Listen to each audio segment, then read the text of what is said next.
The ring was still warm from her finger when she left it behind. Jonathan stared at it for a long time after she walked out of the restaurant. It looked smaller somehow, or maybe he had just become someone too broken to wear it. He didn't know yet that before the week was over, he would slide that same ring onto another woman's hand and lose whatever was left of himself in the process. The restaurant was called Aveline. It was where Jonathan Mercer had once knelt on one knee, his hands trembling, his voice catching in his throat, as he asked Victoria Hale to spend the rest of her life with him. Now, 6 years later, he sat across from her at the same table. Same window, same view of the Charles River. But nothing else was the same. Victoria was beautiful in the way that made people uncomfortable, not soft, not warm, precise. Her dark blonde hair fell in a straight line against her jaw. Her posture was perfect. Her black dress was simple and expensive. She hadn't touched her wine. Jonathan noticed everything he always had. "You're quiet," he said. She gave a faint smile. "So are you." Outside, the river moved slowly under the October sky. Jonathan remembered another night, another version of her. She had laughed more back then. He wondered when that stopped. Their waiter approached. "Are we ready to order?" Victoria didn't look at the menu. "I think I'll just have the salmon." Jonathan blinked. She always ordered the fill. Always, of course, the waiter said. "And for you, sir," Jonathan hesitated. "The same." The waiter nodded and left. Silence settled between them again. Not the comfortable kind, not the married kind. This silence had edges. Victoria's phone buzzed. She flipped it over instantly. Too fast. Jonathan pretended not to notice. He had learned that skill over the past year, the art of pretending not to see her texting in the hallway at midnight, pretending not to hear her whispering on the balcony, pretending not to feel her body turn away from his in bed. "Jonathan," she said suddenly. Her voice was calm, too calm. He looked up. "Yes." She took a breath, and then she reached for her left hand. At first, he didn't understand what she was doing. Her fingers touched the ring, his ring, the platinum band with the tiny diamond he had spent 3 months' salary on, the one he had slid onto her finger with shaking hands and a full heart. She twisted it once, then again. Jonathan's chest tightened. "Victoria," he said quietly. She pulled it off. Just like that, no ceremony, no hesitation. She placed it on the white tablecloth between them. The soft sound it made was louder than anything he had ever heard. "I can't do this anymore," she said. Jonathan stared at the ring, not at her, at the ring. Because looking at her would make it real. "What does that mean?" he asked. His voice didn't sound like his own. She exhaled slowly. "It means I'm done pretending." He let out a hollow laugh, pretending what her eyes met his, and for a moment he saw something there. Not love, not regret, relief. "I don't love you anymore." The words landed with surgical precision, clean, efficient, fatal. Jonathan nodded once, as if she had just told him the weather. "I see." She frowned slightly, as if she had expected more. Anger, begging, something. But Jonathan had nothing left to offer her, because the truth was, he had known for months. He remembered the first message he had seen. It was an accident. She had been in the shower, her phone lit up on the nightstand, a name, Daniel, and the words, "I miss you already." Jonathan had stared at the screen until it went dark. He hadn't confronted her. He hadn't said anything because saying it out loud would have made it irreversible. And some part of him had hoped pathetically that she would stop, that she would choose him. But she hadn't, and now here they were. At the end. "When were you going to tell me?" he asked. She hesitated. "I didn't know how." He almost smiled. There it was, the lie wrapped inside the truth. He reached forward, not for her, for the ring. He picked it up. It felt heavier than he remembered. "I think you should keep it," she said. He looked at her then, really looked at her, the woman he had built his life around. "No," he said softly, "I don't think I should." He closed his hand around it. Victoria swallowed. Jonathan, but he stood. He placed cash on the table, more than enough. He didn't trust himself to speak again, so he didn't. He walked past her, past the waiter, past the couple laughing at the bar, out into the cold Boston night. The air hit his lungs like broken glass. Behind him, through the window, Victoria still sat at the table, alone. Jonathan opened his hand. The ring lay in his palm, a perfect circle, no beginning, no end. He wondered which part of it had been the lie, and he wondered, without knowing why, who would wear it next. The first night Jonathan realized his marriage was ending, Victoria was standing barefoot on the balcony, whispering into her phone. It was late March. Boston was still cold enough to sting. Jonathan lay in bed, staring at the ceiling, pretending to be asleep. He heard everything. Not words, not exactly, but tone. Tone was worse, soft, intimate, alive. He hadn't heard that version of her voice in a long time. He closed his eyes when she came back inside. He felt the mattress dip as she climbed into bed beside him. She smelled like her jasmine shampoo. She didn't touch him. She used to. Always. Her cold feet would slide between his calves. Her fingers would trace lazy shapes across his chest. That night she stayed on her side, still, careful, as if he were a stranger. Jonathan didn't sleep at all. He never asked her about it. Not that night. Not the next morning, though, when she kissed his cheek and said, "I'll be late tonight." Not even when she started being late every night. Instead, he watched. Jonathan Mercer had built a career on observation. Corporate law was less about arguments and more about silence, about waiting for the other side to reveal what they didn't mean to. So he waited. And Victoria revealed everything, just not with words. It was the small things first. She started locking her phone. She had never done that before, not once in 6 years. Then she started taking it everywhere, bathroom, shower, even to the kitchen when she poured herself water. She turned the screen away when she texted. She smiled at nothing. She stopped smiling at him. One afternoon in April, Jonathan came home early. He had canceled his last meeting. He didn't know why, a feeling, something restless under his skin. The apartment was quiet. Victoria's heels sat by the door. Her coat hung on the rack. He heard the shower running. Jonathan walked into the bedroom. Her phone lay on the nightstand, face up, lit. He froze. He didn't want to look. He did anyway. Daniel. The name again. And beneath it. Last night meant everything. Jonathan's hand hovered over the phone. He didn't touch it. He didn't need to. He already knew. His chest didn't tighten. His heart didn't race. It was worse than that. He felt calm, like a man watching his own house burn from across the street. Helpless, detached, already grieving. He stepped away. By the time Victoria came out of the bathroom wrapped in a towel, he was sitting on the couch, reading emails, pretending to be normal. She smiled when she saw him. He wondered if she had smiled at Daniel like that. Hey, she said. Hey, she didn't ask why he was home early. She didn't ask anything at all. That night, Jonathan lay awake beside her again. He stared at the back of her head. He wanted to ask her. He wanted to scream. He wanted to grab her shoulders and shake the truth out of her, but he didn't because he was afraid of her answer. Not because it would hurt, but because it would end hope. And hope, even false hope, was the only thing keeping him alive inside that marriage. The humiliation came later. Quiet, slow, persistent. It lived in ordinary moments, like the night she laughed at a text while they were eating dinner, or the morning she chose a new dress and didn't ask his opinion, or the way she started saying Daniel's name casually, like it meant nothing. My team's grabbing drinks. Daniel found this new place in Cambridge. Jonathan nodded. He always nodded. He hated himself for it. He hated the version of himself that accepted crumbs. He hated the man who loved someone who had already left. In May, he saw them together, not by accident, not entirely. Victoria had said she was working late. Jonathan told himself he believed her. He didn't. He walked past her office building just after 9. He didn't know what he expected. Maybe nothing, maybe everything. Then he saw her across the street, standing under a streetlight. Daniel stood in front of her. Jonathan recognized him instantly. Tall, confident, familiar. Daniel Whitaker, creative director. Victoria had mentioned him as dozens of times. Jonathan watched as Daniel touched her face, gently, possessively. Victoria leaned into his hand like it belonged there, like Jonathan had never existed. Then Daniel kissed her. Jonathan stopped breathing. The world didn't shatter. There was no dramatic collapse, just a quiet, permanent fracture. Victoria kissed him back without hesitation, without guilt. Jonathan turned and walked away. He didn't confront her. He didn't call her name. He didn't do anything because in that moment he understood something devastating. He had already lost her. The confrontation would only confirm what his heart already knew. Later that night she came home. She found him in bed, awake. He pretended to stir. "You're up," she asked softly. "Couldn't sleep." She climbed in beside him. She pressed her lips to his shoulder. "I missed you today." The lie was effortless. Jonathan swallowed. "Me too," he said. He hated himself for saying it. He hated her for making him. He stared into the darkness long after she fell asleep. He wondered what Daniel's kiss had tasted like on her mouth. He wondered if she had washed it away before coming home. He wondered when he had become a man who accepted betrayal as routine. He told no one, not his friends, not his colleagues, not even Elena, especially not Elena, because saying it out loud would make it real, and Jonathan wasn't ready for reality. Reality meant failure. Reality meant loss. Reality meant admitting that love had not been enough. So he stayed. He smiled. He attended dinners. He posted anniversary photos. He played his role, the devoted husband, the stable man, the man who still believed in forever, even as forever slipped through his fingers, until the night at Aveline, until the night she took off the ring, until the night she finally said the words he had been living with for months. "I don't love you anymore." Jonathan sat in his apartment now, the ring resting on the kitchen counter beside a half-empty glass of bourbon.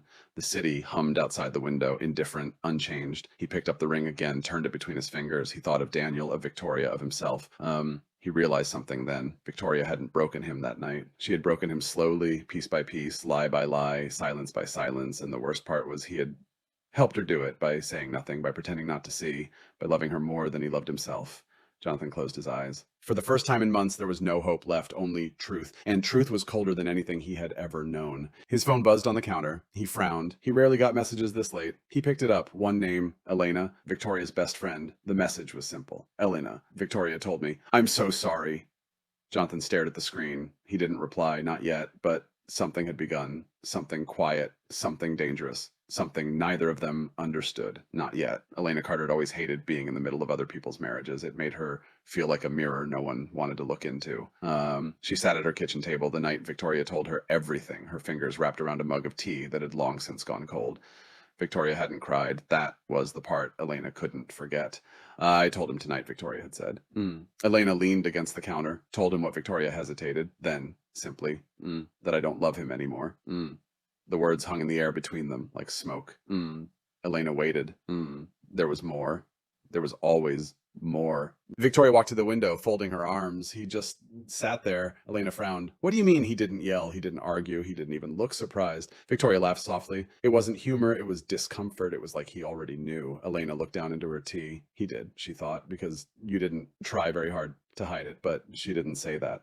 Instead, she asked the question she was afraid of. Are you relieved Victoria didn't answer right away? And that silence told Elena everything. Elena had known about Daniel for 7 months. Victoria hadn't meant to tell her, not at first. It had slipped out in pieces, a name mentioned too often, a smile that didn't belong to her husband, a confession wrapped in justification. I didn't mean for it to happen. Elena remembered that night clearly. They had been sitting on Victoria's couch sharing a bottle of wine. What didn't Elena ask? Victoria stared at her glass. Daniel. Elena's stomach dropped. She knew Daniel. Everyone did. He was charming in the way that made people trust him too easily.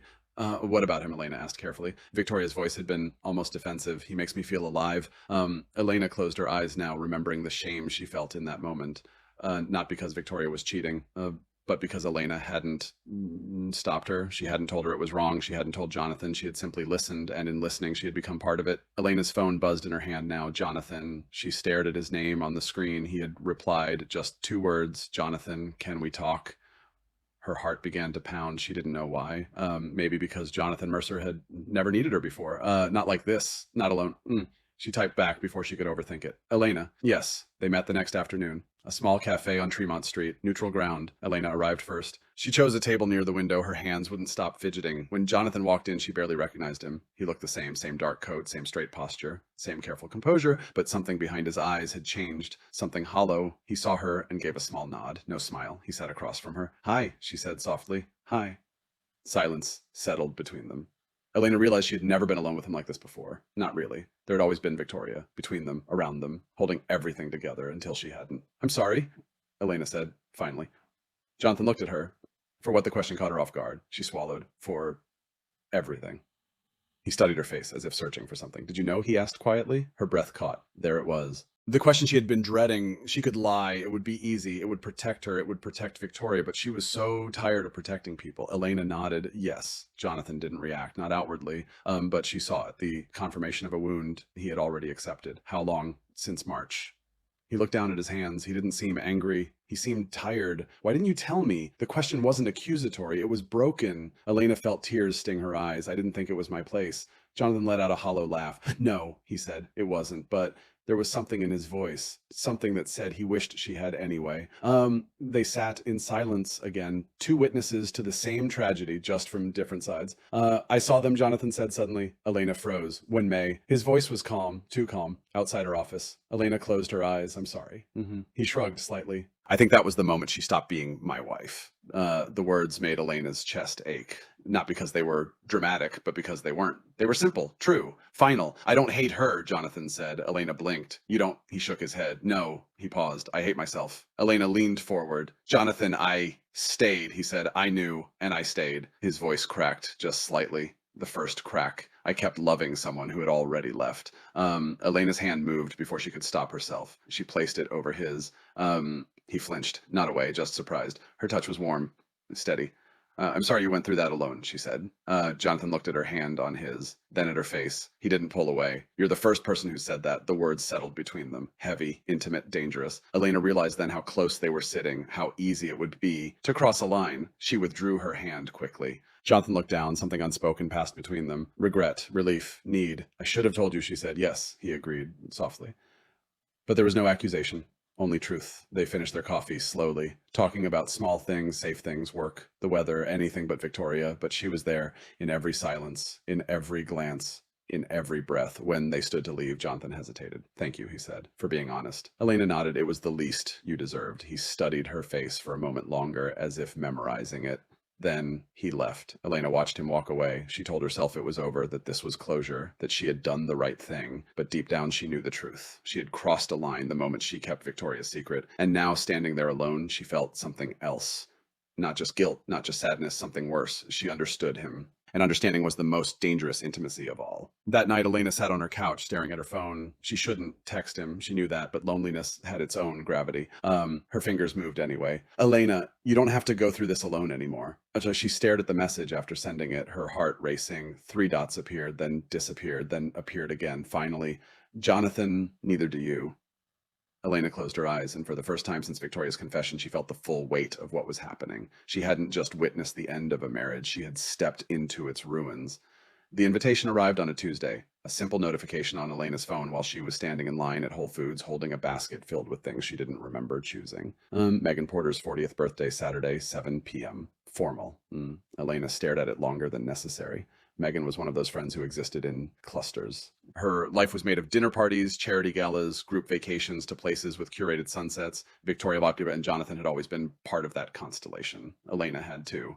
She wondered which version of reality Megan believed in now. The married one or the broken one. Her phone buzzed again. A message from Jonathan. Are you going? She hesitated before replying. I don't know. Are you? The typing bubble appeared almost immediately. I think I have to. She understood. These things were obligations, appearances, proof of survival. Okay, she typed. Me too. She didn't realize until later that neither of them had mentioned Victoria.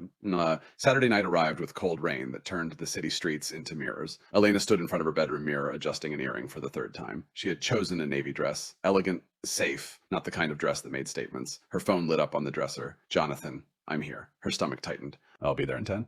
Megan's apartment overlooked the Boston skyline, all glass and light and carefully curated warmth. Voices and laughter spilled into the hallway as Elena approached the door.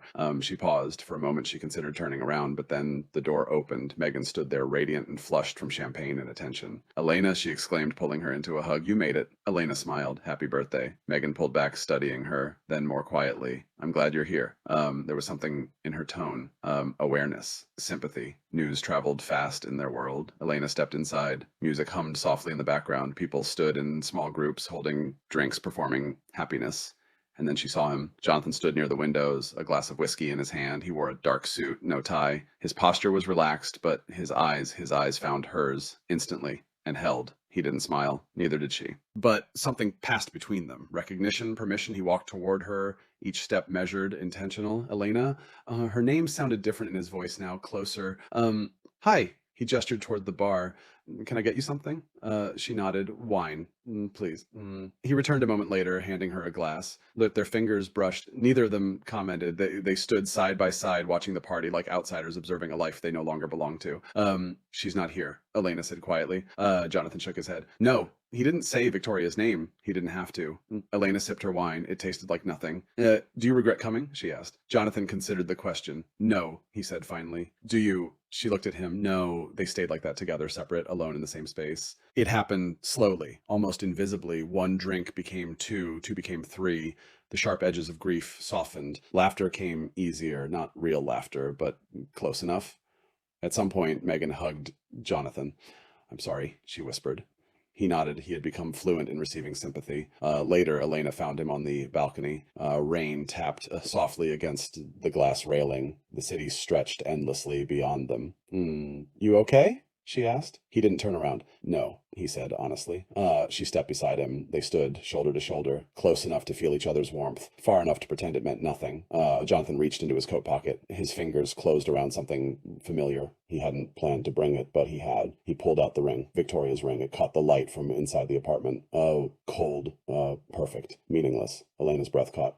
Jonathan, he stared at it. I don't know why I kept it. His voice was distant. I think part of me thought she'd change her mind. Elena didn't know what to say, so she said nothing. He turned the ring between his fingers, a nervous habit or a ritual. Do you know what the worst part is? He asked. She shook her head. It's not that she loved someone else. He looked at her then. It's that she stopped loving me. The vulnerability in his voice was unbearable. Elena felt tears sting her eyes. You didn't deserve that, she whispered. Jonathan searched her face, as if looking for proof, as if needing someone to believe it. You're the only one who sees me, he said. The words were quiet, but they changed everything. Elena's heart pounded. Jonathan, he stepped closer. Not enough to touch, enough to feel. He looked down at her hand, her bare left hand, no ring, no promises, no history, just possibility, or maybe ruin. His fingers trembled slightly. He didn't think. He couldn't. He took her hand. Elena froze. She could have pulled away. She didn't. He slid the ring onto her finger slowly, carefully, like it belonged there, like it always had. Elena's breath caught. The metal was cold against her skin, heavy, wrong. She stared at it. Victoria's ring on her hand. Jonathan, she whispered, but she didn't take it off. He watched her face, waiting for rejection, for judgment, for something. She gave him none, because the truth was part of her didn't want to.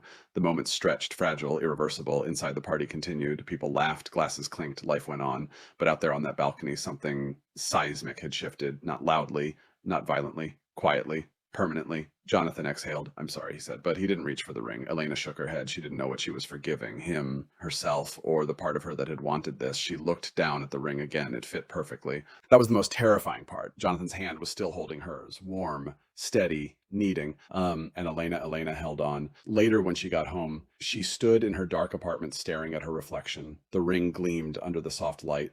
She should take it off. She knew that. She didn't, because taking it off would mean admitting what it was, and leaving it on meant admitting something worse. Elena climbed into bed with it, still on her finger. She told herself it didn't mean anything, that it was grief, that it was alcohol, that it was a mistake. But deep down, she knew the truth. Some mistakes didn't feel like accidents. They felt like choices. Across the city, Jonathan sat alone in his apartment. His hand felt strangely empty. He stared at the place where the ring had been. For the first time since Victoria left, he didn't feel abandoned. He felt something else. He didn't have a name for it yet, but it was already too late. Elena kept the ring on for 3 days. She told herself she didn't notice it, but she noticed everything. The way it caught the light when she typed, the weight of it when she wrapped her hands around her coffee, the silent accusation when she looked in the mirror, Victoria's ring on her hand. She stopped posting on Instagram, stopped answering Victoria's messages. Not that there were many, just one. Victoria, have you talked to him? Elena had stared at the message for an hour. She never replied, because there was no honest answer that wouldn't destroy something or someone. Jonathan noticed it too. The first time he saw her after the party, his eyes went straight to her hand. They were standing outside her apartment building. Sunday afternoon, gray sky, quiet street. Neither of them mentioned the ring. Not at first. You look tired, he said. She gave a faint smile. I haven't been sleeping. He nodded. Me neither. Silence settled between them. But it wasn't empty. It was full of things they were afraid to name. Finally, Elena spoke. I should give it back. She held up her hand slightly. The ring gleamed. Jonathan stared at it. His jaw tightened. Do you want to... The question landed softly, dangerously. Elena hesitated. She thought of Victoria, of loyalty, of guilt, of herself. I don't know, she whispered. Jonathan stepped closer. Not touching. Never touching first. You can keep it, he said. His voice was gentle, careful, like he was offering her something fragile. Not a ring, but meaning. Elena's heart pounded. This is wrong, she said. Yes, he agreed. But neither of them moved. They started seeing each other without calling it that. Coffee became dinner. Dinner became long walks. Long walks became nights that stretched too late. They talked about everything except the one thing that mattered most. Her, Victoria. She existed between them like a ghost neither dared acknowledge. One night, they sat in Jonathan's apartment. Boston shimmered outside his windows. Elena stood near the glass, her arms folded. She used to love this view, she said, before she could stop herself. Jonathan stiffened behind her. I know. The words fell heavily. Elena turned to face him. I'm sorry, he frowned. For what? For being here? Oh, he studied her. You're here because I asked you to be. She shook her head. That's not the same thing. He walked toward her slowly. Then why are you here? She opened her mouth, closed it, because the truth was unbearable, because she didn't fully understand it herself, because you needed someone, she said finally. Jonathan's eyes softened. And you didn't. Her breath caught. Of course she had. She had needed to be seen, to be chosen, to be something other than the woman left on the outside of someone else's life. Jonathan reached out. His fingers brushed her wrist. A simple touch. But it burned. Elena froze. Her body remembered things her mind wanted to forget. Loneliness, hunger, human need. We shouldn't, she whispered. He didn't pull away. I know. But his hand slid down gently, intertwining with hers, the ring pressed between their fingers, a cold reminder or a permission. She looked up at him. His face was close now, closer than it had ever been. She could see the exhaustion in his eyes, the sadness, the wanting. Not for Victoria, for something else, for relief, for escape, for her, Elena, he said softly. Her name was a question, a warning, a plea. She could still stop this. She knew she could. All she had to do was step back. She didn't. because part of her had been stepping toward this moment for months, since the first time she saw the way Victoria took him for granted, since the first time she noticed how carefully he listened when she spoke, since the first time she wondered what it would feel like to be loved like that. Jonathan lifted his hand to her face, slowly, giving her time. She leaned into it. That was the moment, the point of no return. He kissed her gently, not with passion, with uncertainty, with sadness, with permission. Elena's chest tightened. This wasn't romance. This was grief looking for somewhere to go. But she kissed him back because she was grieving too. Like, they didn't rush, didn't tear at each other, didn't pretend it was something it wasn't. It was quiet, careful, almost reverent. Two broken people reaching for warmth in the cold. Later, they lay beside each other in the dim light, not touching, not speaking. The distance between them heavier now than before. Elena stared at the ceiling. Her heart felt full and empty at the same time. Jonathan turned his head toward her. Are you okay? She nodded, even though she wasn't sure. Yes, it was easier than explaining the truth, that she felt chosen and replaced, desired and used, loved and not loved at all. Her fingers twisted the ring absently. Jonathan watched the motion, his expression unreadable. We didn't mean for this to happen, he said. She almost laughed, because that was the biggest lie of all. They had meant every second of it, even if they didn't understand why. Elena turned toward him. This can't fix anything, she said. He nodded. I know. But neither of them said they would stop, because stopping meant going back to being alone, and alone was unbearable now. That night, Elena cried in his bathroom, quietly, so he wouldn't hear. She stared at her reflection. She didn't recognize the woman looking back, not because she was different, but because she finally saw herself clearly. She wasn't the victim. She wasn't the witness. She was part of the betrayal now. She pressed her hand to her mouth to stop the sound. The ring dug into her skin. She wondered if this was how Victoria had felt at the beginning, before guilt became habit, before wrong became normal, before love became something you could transfer from one person to another. Elena closed her eyes. She had crossed the line, and she didn't know how to go back. In the bedroom, Jonathan lay awake, staring at the empty space beside him. He didn't feel victorious. He didn't feel healed. He felt quiet and numb. He realized something then. This wasn't about replacing Victoria. No one could replace her, not really. This was about forgetting himself. And for a few fragile moments he had. Victoria found out on a Thursday morning, not through confession, not through instinct, through something far more ordinary. Instagram. She was sitting in the back of a rideshare on her way to a client meeting, half listening to a podcast she couldn't remember choosing when she saw it. A photo Megan had posted from her birthday party 2 weeks earlier. Victoria hadn't attended. She hadn't wanted the sympathy or the questions or the judgment hidden behind kindness. She had told herself she was above all that. She had told herself she didn't care, but now her thumb froze on the screen. The photo showed Megan and a group of friends on the balcony, laughing, glasses raised, city lights behind them, and there in the corner, partially obscured, easy to miss if you weren't looking, Jonathan, standing beside Elena, close, too close. Victoria's stomach tightened. She leaned in, zoomed, her breath caught. Elena's hand rested on the railing, and on her finger, Victoria's ring. Victoria stopped breathing. The driver asked her something. She didn't hear him. The world had narrowed to that one detail, that one impossible detail. Her ring on Elena's hand, her best friend, her husband, her life rewritten without her. Miss Victoria blinked. What were here? She didn't remember the ride. She didn't remember anything. She got out of the car, stood on the sidewalk staring at her phone. Her hands began to shake. Not from sadness, from something worse, displacement. She had expected anger. She had expected grief. She had expected Jonathan to collapse, not to continue, not to replace her, not with Elena, not with her. Victoria opened her contacts. Her thumb hovered, then pressed. Elena, it rang once, twice, 3 times. Elena, her voice was careful, controlled. Elena went silent. Then, hi, one word. Fragile. Victoria's chest tightened. Can we meet? A pause. Why? Victoria closed her eyes. You know why. Silence. Stretched. Then Elena whispered, yes. They met at Elena's apartment. Not neutral ground, not safe ground. Victoria had insisted. She needed to see it, needed to see where it had happened. Elena opened the door slowly. She looked pale, smaller somehow. Victoria's eyes went immediately to her hand. The ring was gone. That hurt more than seeing it there, because it meant Elena had thought about it, prepared, anticipated. Hi, Elena said. Victoria didn't reply. She stepped inside. The apartment smelled like coffee and something else, something familiar, something masculine. Jonathan. Victoria turned. Were you going to tell me? Elena flinched. Her silence was answer enough. Victoria laughed. It sounded wrong, sharp, unsteady. How long? Elena swallowed. Since the party. The party. 2 weeks, 14 days, 336 hours. Victoria nodded slowly. And the ring? Elena's hand trembled. I gave it back. Victoria tilted her head. Eventually. The word cut. Elena closed her eyes. I'm sorry. Victoria stared at her. You're sorry.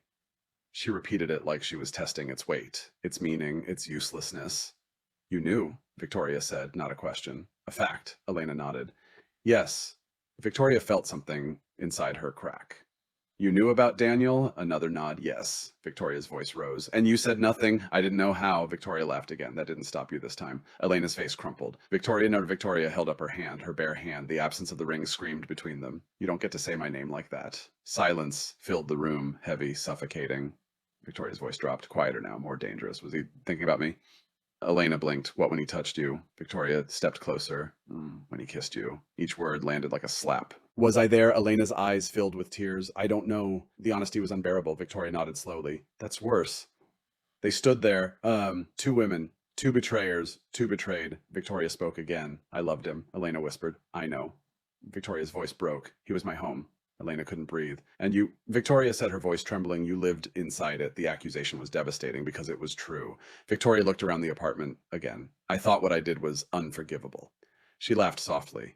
But this, she gestured between them. This is something else? Elena shook her head desperately. It wasn't like that. Victoria's eyes hardened. Then what was it like? Elena opened her mouth. She had no answer that didn't sound like a lie, or worse, the truth. Victoria had stepped closer, her voice barely audible. Did he love you? The question hung between them. Elena felt her heart shatter.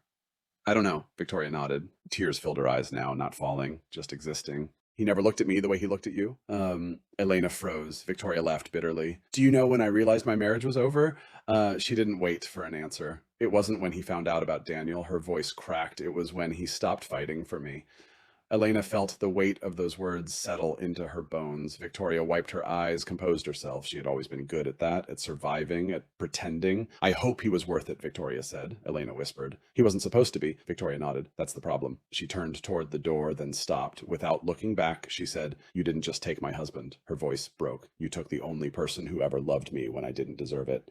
The door closed behind her. Soft. Final. Elena collapsed onto the floor, her body shaking, her chest aching. She didn't cry right away because some pain was too deep for tears. Outside, Victoria walked down the street alone, her vision blurred, her chest hollow. She realized something then. She had expected to feel righteous. Instead, she felt replaced, and that hurt more than guilt ever had. That night, Jonathan called Elena. She didn't answer. He called again and again. Finally, she picked up. Neither of them spoke. Then Elena whispered, she knows. Silence. Then Jonathan asked, are you okay? Elena closed her eyes. No, she wasn't. Nothing was. Jonathan came over anyway. Elena hadn't invited him. She hadn't said no either. She just hadn't answered. But he knew her well enough now to understand silence wasn't always refusal. Sometimes it was surrender. Sometimes it was waiting. When she opened the door, he saw it immediately. Her face, pale, drained, like someone had reached inside her and taken something vital. Elena, he said softly. She stepped aside. He walked in. The apartment felt different, not hostile, not warm, just finished, like a room after a funeral. She closed the door behind him. Victoria had been there 12 hours earlier. Jonathan could still feel it, the echo of her presence. He swallowed. She talked to you. It wasn't a question. Elena nodded. Yes. Her voice was hoarse. He waited, but she didn't elaborate, didn't accuse, didn't cry. That scared him more than anything. What did she say? Elena let out a small broken laugh. The truth, Jonathan felt something twist in his chest. He stepped closer. Elena, she held up her hand, not wearing the ring. He noticed instantly, not because it was there, but because it wasn't. Don't, she said. He stopped. The distance between them stretched wider than it had ever been. She asked me if you loved me. The question hung in the air. Jonathan didn't answer because he didn't know how, because he didn't know if he was capable of loving anyone right now. Elena watched his silence and understood. Her voice trembled. Why did you do it? He frowned. Do? What? She looked at him, really looked at him, her eyes full of something fragile. Why did you give me the ring? Jonathan opened his mouth, closed it. He hadn't prepared for this. He hadn't prepared for honesty. I don't know, he said finally. It wasn't enough. Elena shook her head. That's not true. Her voice rose. You don't do something like that without knowing why. Jonathan ran a hand through his hair. He felt exposed, cornered. I was hurting, he said. The words sounded weak, even to him. Elena's eyes filled with tears. I know, she stepped closer, but that's not the same thing. Her voice broke. I need you to tell me what it meant. Jonathan's chest tightened. He wished he could lie. He wished he could give her something beautiful, something worthy of her pain, but he had already taken enough from her. I felt alone, he said quietly. Elena flinched. He forced himself to continue. I felt like my life had ended. Each word was a confession, a dismantling, and you were there. Elena's tears fell silently now, listening, breaking. You saw me, he said, his voice cracked. You understood. He looked at her hand, bare, empty, and for a moment, I didn't feel invisible anymore. Elena stared at him, her heart shattering piece by piece. That's why she whispered. Jonathan hesitated. That hesitation was everything. It told her what he couldn't say, what he didn't need to say. She laughed, a hollow, disbelieving sound. You didn't give it to me because you loved me. It wasn't a question. Jonathan closed his eyes. No. The word landed like a gunshot. Final, irreversible. Elena stepped back as if physically struck. You gave it to me because you were lonely. And Jonathan said nothing because denying it would be another lie, and she deserved the truth, even if it destroyed her. Elena's voice trembled. I was just there. He reached for her. Elena. She pulled away. No, her voice broke. Don't. She wrapped her arms around herself, trying to hold in the pieces. I thought she couldn't finish because saying it out loud would make it real. Jonathan felt panic rise in his chest. I never meant to hurt you. The moment the words left his mouth, he hated them. They sounded like every excuse he had ever despised. Elena laughed weakly. You never meant to love me either. Silence. He had no defense, because she was right. He had cared about her, needed her, wanted her, but love was something else, something he wasn't sure he had left to give. Tears streamed down Elena's face. I betrayed her. Her voice cracked. My best friend. Jonathan's chest tightened. I betrayed myself. She looked at him, and he saw it the moment she let go, not of him, of hope. You didn't choose me, she whispered. He couldn't lie. He couldn't soften it. He couldn't save her from it. No, he said. Her knees buckled. She sank onto the couch, her body shaking. Everything she had built in her mind collapsed. All the meaning, all the justification, all the lies she had told herself. Gone. She had never been chosen. She had only been needed, and needed was not the same thing. Jonathan stood there, helpless. He wanted to fix it, to take it back, but there was no undoing truth. I'm sorry, he said again. She shook her head. Stop saying that. Her voice was empty now. It scared him more than her anger would have. I don't regret you, he said. She looked up at him. Don't. The word was sharp, protective, because regret would hurt less than this ambiguity, this almost, this not quite love. You should go, she said. Jonathan froze. Elena, please. Her voice broke on the word. He realized then there was nothing left to hold on to. He nodded slowly, walked to the door, stopped. He almost said her name, almost told her he would stay, but that would be another lie. So he left. The door closed behind him, soft, final. Elena sat there long after he was gone. The silence roared. She looked down at her hand, bare, empty, free, and she had never felt more alone. Outside, Jonathan stood on the sidewalk. The cold air cut into his lungs. He realized something then. He had lost both of them. Not Victoria. Not really. He had lost himself, and he didn't know how to get back. Winter came early that year. Boston wore it like a confession. The trees stood stripped and skeletal. The Charles River moved slower now, darker, carrying the weight of the season without protest. Jonathan Mercer stood at his apartment window, watching the first snow fall. He had always loved this moment, the quiet, the illusion that everything could be covered, made clean again. His phone buzzed behind him. He didn't turn around right away. He already knew who it was. Elena. Her name still lived in his body like a memory his muscles hadn't released. He picked up the phone. One message. Can I see you? He stared at it for a long time, then he replied, yes. They met where it had begun, Abilene, the same restaurant, the same table. Elena arrived first this time. She wore a gray coat, her dark hair pulled back her face, unguarded. She looked older, not in years, in truth. Jonathan saw it immediately. He sat down across from her. For a moment, neither of them spoke because there was nothing left to explain. Elena reached into her coat pocket. Her fingers trembled slightly. She placed something on the table between them. The ring. Jonathan stared at it, his chest tightened. I should have given it back sooner, she said quietly. He didn't reach for it. Not yet, it doesn't belong to me. Her voice was steady, but her eyes weren't. Jonathan nodded slowly. No, he said, it doesn't. The words felt different now, not bitter, not angry, just true. Elena looked at him. I wanted it to mean something. The honesty hurt. Jonathan swallowed. I know. She shook her head slightly. No, I don't think you do. He met her eyes, she continued. I told myself it was the beginning of something. Her voice cracked, but it was just the end of something else. Jonathan felt the weight of that settle inside him. He reached for the ring, picked it up. It felt colder than he remembered. Or maybe his hands were colder now. I never meant for you to carry it, he said. Elena gave a sad smile. I know, she paused, but I did. They sat in silence. Not uncomfortable, not peaceful, just finished, Elena, he said. She looked at him. I am grateful for you. She nodded. I know. She stood. He felt panic rise for a moment. Not because he wanted her to stay, but because he knew she wouldn't. This time she was choosing herself. Goodbye, Jonathan. Her voice was gentle, final. He wanted to say something profound, something worthy, but all he had was truth. Goodbye. She walked away. He didn't follow. He didn't stop her, because love he had learned was not possession, and sometimes letting go was the only honest thing left. Victoria saw him 2 weeks later, by accident, a bookstore in the Cambridge. She stood in the aisle, holding a novel she wasn't reading. He stood at the register paying for coffee he didn't want. They saw each other and froze. For a moment, they were married again, not in reality, in memory. Victoria noticed the lines on his face, the quiet in his eyes. He noticed the absence of her ring. She stepped toward him. Hi. The word was fragile. Hi. Silence. So much silence between people who had once shared everything. She glanced at his hand, the ring. He wasn't wearing it on his finger. He was holding it, turning it absently between his fingers. A habit now, not a promise, not a hope, just an object. You kept it, she said. He nodded. Yes. She hesitated. Why, he thought about it, about her, about Elena, about himself. Because it reminds me, he said, of what he met her eyes, of who I was. Victoria felt tears sting her eyes, not because she wanted him back, but because she understood. I'm sorry, she whispered. He believed her. That was the tragedy. I know.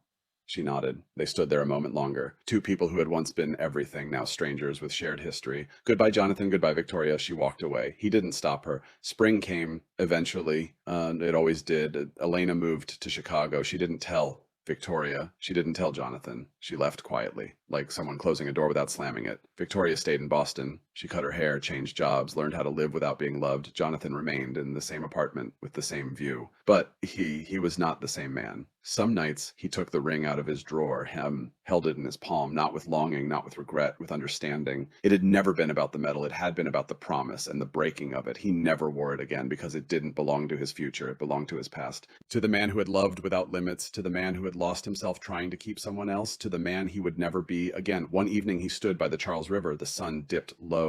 The water burned gold. He held the ring one last time, not to throw it away, not to give it back, just to feel its weight. Then he placed it in his coat pocket and walked on alone, not broken, not healed, but honest. And for the first time in a long time, that was enough.